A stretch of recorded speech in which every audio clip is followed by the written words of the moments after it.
Hello, I wanted to give you just an audio preview for the week. It is a week that you have just a 4-page lesson builder, and partly because you have an exam this week.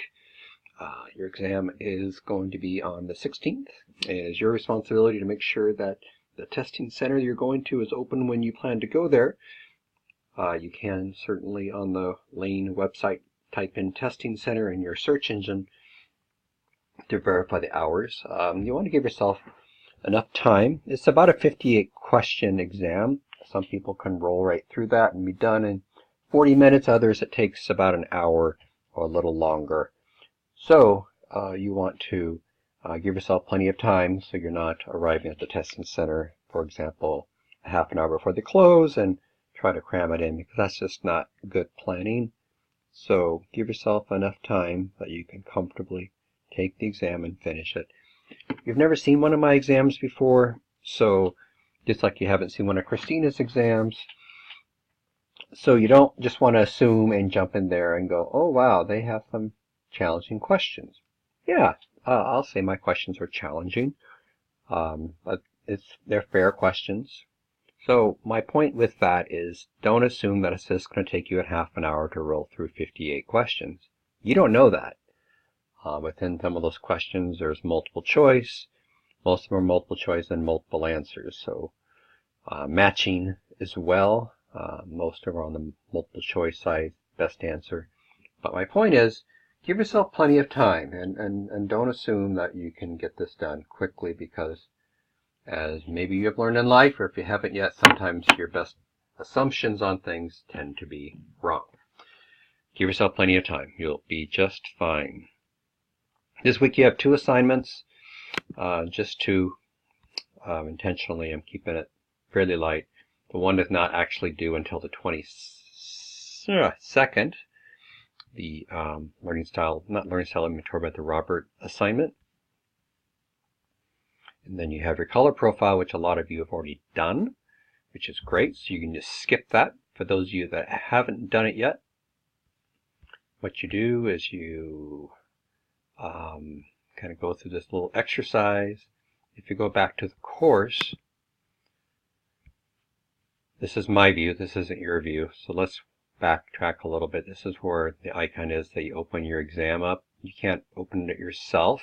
You go into a testing center because it's proctored, and there'll be an exam icon that says take an at-Lane campus testing center, and I'm going to create another one that says non-Lane testing centers, which will be the Table Rock campus.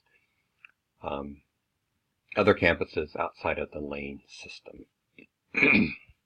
So going back, if you are like, I don't remember the color profile assignment, go to week 1. It's right here as a PowerPoint, and just pop it open, and it takes just a second, and it'll be up, and there you go. You go ahead and get it done. Or this is a QuickTime player, so I think this is kind of cool.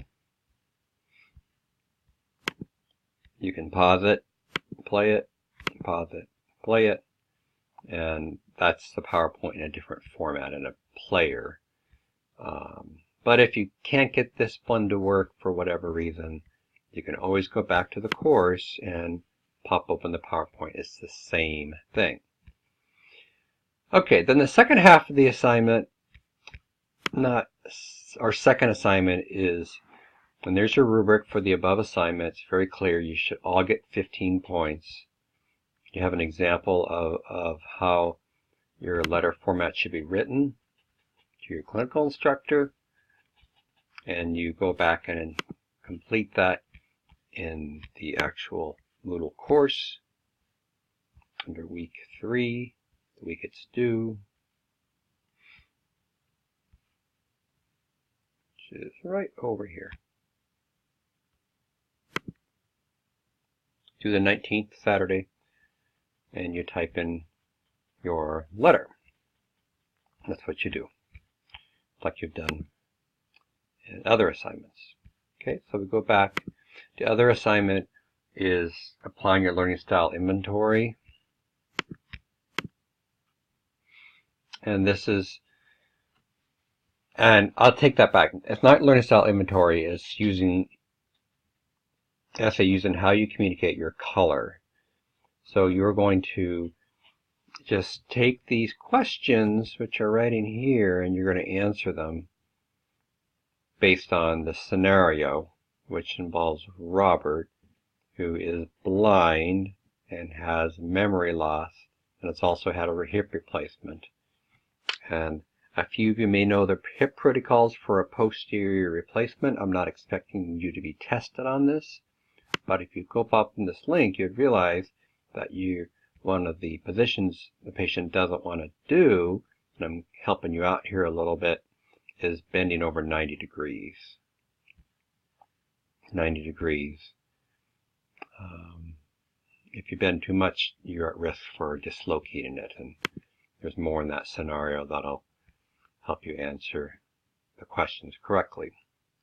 So, those are the questions. This is the actual assignment. Here's Robert, one attempt. And you essentially just answer the questions, is what you do. I'll show a little preview what it looks like. Here's question 1. Okay? And here you type in your answer. Same questions, same scenario. That's over in the lesson builder. So it's pretty,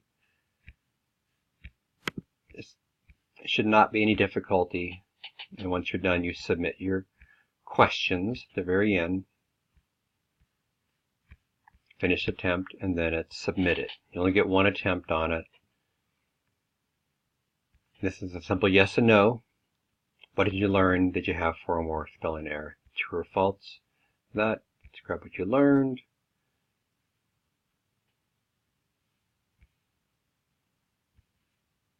And it kind of tells you what you need to do to pass, right?